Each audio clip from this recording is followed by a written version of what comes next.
Welcome back to the grammar classes. Children, your second chapter is nouns. First, what is a noun and how many kinds of nouns are there? This will be the basic for your this year's class. Last year, you had already learned the meaning of noun, a word that is the name of something such as a person, place, animal, thing, quality, idea, or action. Correct? Example is given here: cat, book, tree, man, and also honesty, like idea, okay, etc. Children, now let me explain you in short how many kinds of nouns are there. Then let me take you to the noun cases. Kinds of nouns. Proper nouns. Okay, proper nouns means which represents a particular person, place, or thing. Common nouns represent things of same kind or class which is common to everyone. Collective nouns represent groups of people, animals considered as one, complete or whole.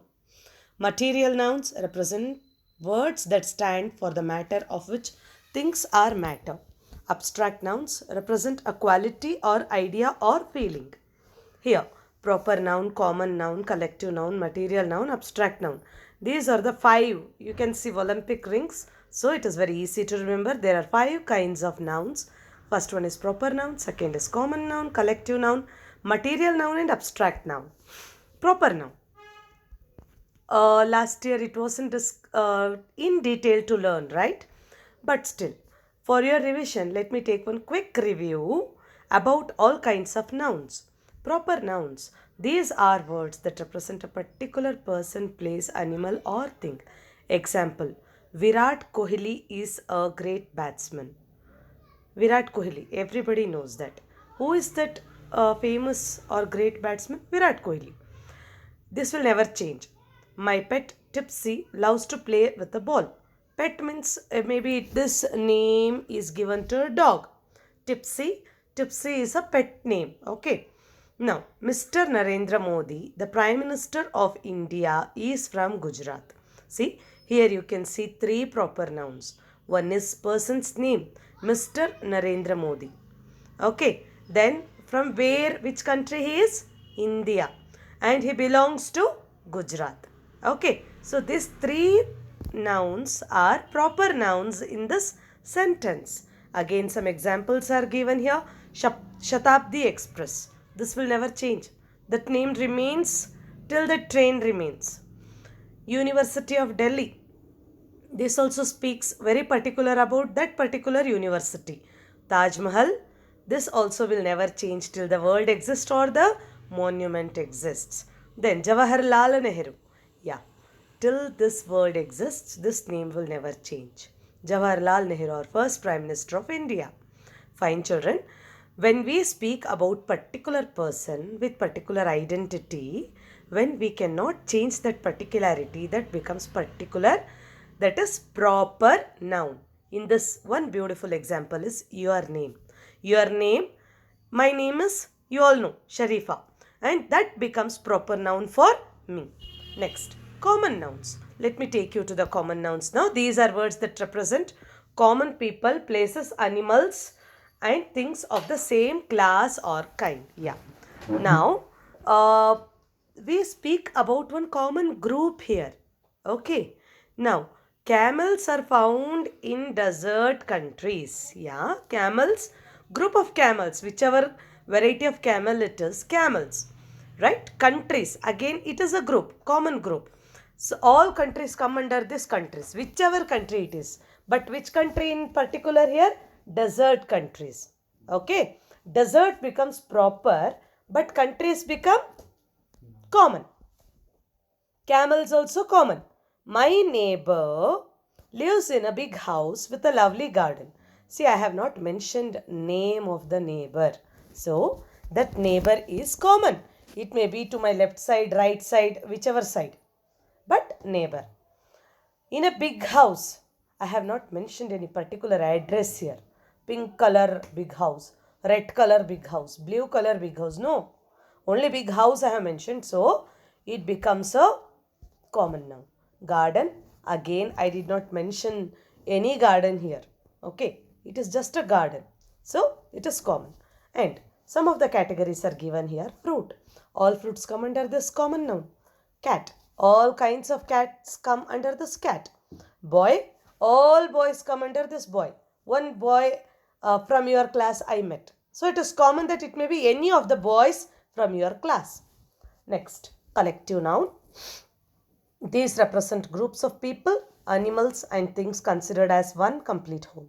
Example, a flock of sheep, a swarm of bees, a band of musicians. Like this, there are so many collective nouns. A bunch of grapes. It is very famous, right? A bunch of keys. Okay, you have to just go through several collective nouns which are available in your books and also internet. A class of students, a pride of lions, a flock of sheep. Then, material nouns, about things. These are words that stand for the matter or substance of which things are made. Anisha wanted to buy some jewelry in gold. See, here we are talking about that metal, gold. The bat is made of wood from a tree. Wood, again material. The phone is made of plastic and metal. Again, plastic and metal. Then, abstract noun. These are words that represent a quality or an idea or a feeling. Gandhiji believed in truth and non-violence. Children, this abstract noun is the most important in the nouns. You have always to recognize the abstract noun words in your sentences. Okay. Honesty is the best policy. Which is the abstract noun in this? Honesty. Okay. Here Gandhiji believed in truth and non-violence. So truth and non-violence. These are abstract nouns.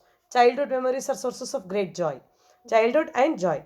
The elephant has great strength. Strength. Okay. Now here some of the examples are given.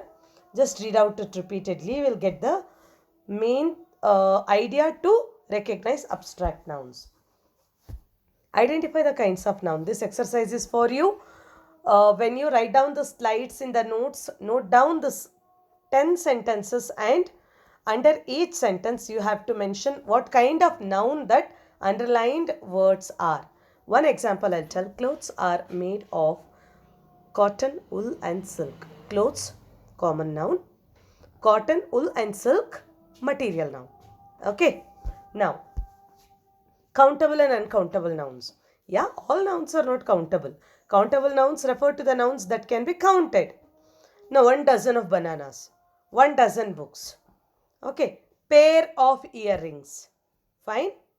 Now, pair means 2. Dozen means 12. Half a dozen, 6.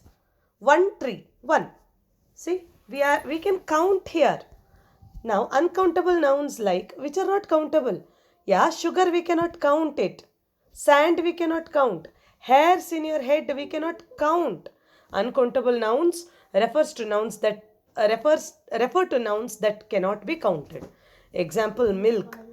We cannot count. Yeah, we can measure it, but we cannot count the drops. Sugar we cannot count. And then rice, soup, tea, water, whatever it is which is not countable comes under uncountable nouns. Again, example is given. First one, I'll just answer it for you. The smoke made me cough very badly. Can we count smoke? No. So it is uncountable noun. This also to be mentioned. Underlined words that which is to which category it belongs, countable or uncountable. Change the following into abstract nouns. Yeah. Here some 10 words are given for you to do it. Yeah. I will tell you the answers also, but when you get some words, you should check that can it be converted into abstract nouns. Kind, kindness. Lazy, laziness. Act, action. Confuse, confusion. Repeat, repetition. Judge, judgment. Guilty, guilt. Appoint, appointment. Honest, honesty. Solve, solution. See, answers are there for you. Just make a note of this also very clearly. Okay, now thank you children. In next class, you will be learning noun cases.